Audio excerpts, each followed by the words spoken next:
بسم الله الرحمن الرحيم. النهاردة هنتكلم عن الوظائف الإشرافية للمعلمين، دورة مدير أو وكيل مدرسة. هنتكلم النهاردة عن مجال الثقافة المؤسسية. إيه هو تعريف الثقافة المؤسسية؟ هي تشير إلى القيم والمعتقدات ومبادئ الأعمال والتقاليد وأساليب التشغيل وبيئة العمل الداخلية للمؤسسة. مكونات الثقافة المؤسسية: 1. الرؤية، 2. القيم، 3. الممارسة، 4. الناس، 5. المكان. أهداف الثقافة المؤسسية: 1. التماسك والانسجام، 2. الإخلاص والوفاء، 3. التنافسية، 4. القيادة. خصائص الثقافة المؤسسية: 1. الابتكار، 2. الاهتمام بالتفاصيل، 3. التركيز على النتائج، 4. الاهتمام بالأفراد، 5. العمل الجماعي، 6. التنافسية. مفهوم الجودة هي نظام إداري يرتكز على مجموعة من القيم ويعتمد على توظيف البيانات والمعلومات الخاصة بالعاملين قصد استثمار مؤهلاتهم وقدراتهم الفكرية في مختلف مستويات التنظيم على النحو إبداعي قصد تحقيق التحسن المستمر للمؤسسة. مجالات الجودة: رؤية المؤسسة ورسالتها، القيادة والحوكمة، الموارد البشرية والمادية للمؤسسة، المشاركة المجتمعية، توكيد الجودة والمساءلة، المتعلم، المعلم، المنهج المدرسي، المناخ التربوي. معايير رؤية المؤسسة ورسالتها: 1. وجود وثيقة لرؤية المؤسسة، 2. وجود وثيقة لرسالة المؤسسة. معايير القيادة والحوكمة: 1. توافر تنمية مهنية فعالة للكوادر، 2. دعم عمليتي التعليم والتعلم، 3. وجود نظام للحوكمة الرشيدة، 4. وجود نظام مالي وإداري متطور. معايير الموارد البشرية والمادية: 1. توافر الموارد البشرية وتنميتها، 2. توافر الموارد المادية وتنميتها، 3. توافر مبنى مدرسي ملائم. معايير المشاركة المجتمعية: 1. وجود ثقافة داعمة للمشاركة المجتمعية، 2. مساندة المؤسسة للعمل التطوعي، 3. وجود شراكة فعالة بين المؤسسة والأسرة والمجتمع.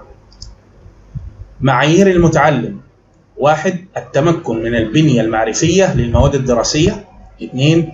التمكن من المهارات الأساسية، 3. اكتساب جوانب وجدانية إيجابية. معايير المعلم: التخطيط والاستراتيجيات الفعالة للتدريس، 2. ممارسات مهنية فعالة، 3. الالتزام بأخلاقيات المهنة، 4. طرق وأساليب تقويم فعالة. معايير توكيد الجودة والمساءلة: 1. التقويم والتحسين المستمر، 2. فعالية وحدة التدريب والجودة. معايير المنهج المدرسي: توافر ممارسات داعمة للمنهج، 2. توافر أنشطة صفية ولا صفية. معايير المناخ التربوي: 1. توافر بيئة داعمة للتعليم والتعلم، 2. توافر بنية مؤثرة للعلاقات المؤسسية والقيم الأخلاقية. دور القائد في ثقافة الجودة المؤسسية: 1. يخطط لدراسة التقييم الذاتي، 2. يوفر مناخ مدرسي مناسب داعم لثقافة الجودة، 3. يشارك جميع العاملين في تحديد التغيير المطلوب للجودة، 4. يدعم التدريب وأساليب التنمية المهنية المختلفة، 5. يتابع إجراءات التقييم الذاتي ونشر ثقافة الجودة، 6. يوفر الإمكانات المطلوبة لاستيفاء معايير الاعتماد، 7. يقدم التغذية الراجعة المناسبة للأطراف المعنية. مفهوم الحوكمة: هي مجموعة من العمليات التي تضمن التوجيه البناء والفعال والمساءلة الموضوعية لكل العاملين في المؤسسة التعليمية. هي وجود نظام يحكم العلاقات بين الأطراف الأساسية للمؤسسة ومساعدتها على المدى البعيد في تحديد المسؤوليات وتحسين أدائها. هي مجموعة من القوانين والنظم والقرارات التي تهدف إلى تحقيق الجودة والتميز في الأداء. عناصر الحوكمة: 1. الاستراتيجية الواضحة. 2. النظام الموثق. 3. الثقافة المؤسسية المناسبة. أهداف الحوكمة: 1. تحقيق الشفافية والعدالة في كل وحدات المؤسسة التعليمية. 2. الاهتمام بالتوازن بين أهداف المؤسسة وأهداف العاملين بها. 3. تحديد اختصاصات وصلاحيات كل فرد بالمؤسسة. 4. تقديم النصح والإرشاد والتوجيه. 5. الحد من الممارسات الخاطئة وتنمية عوامل الأمان. 6. محاربة بسط النفوذ. 7. استثمار موارد المؤسسة وتنمية مدخراتها. ممارسات قيادية هامة لمدير المدارس: 1. التخطيط. 2. التنظيم.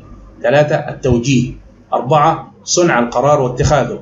5. الاتصال. 6. إدارة الوقت. 7. إدارة الاجتماعات. 8. تقويم الأداء. وصلى اللهم على سيدنا محمد وعلى آله وصحبه وسلم.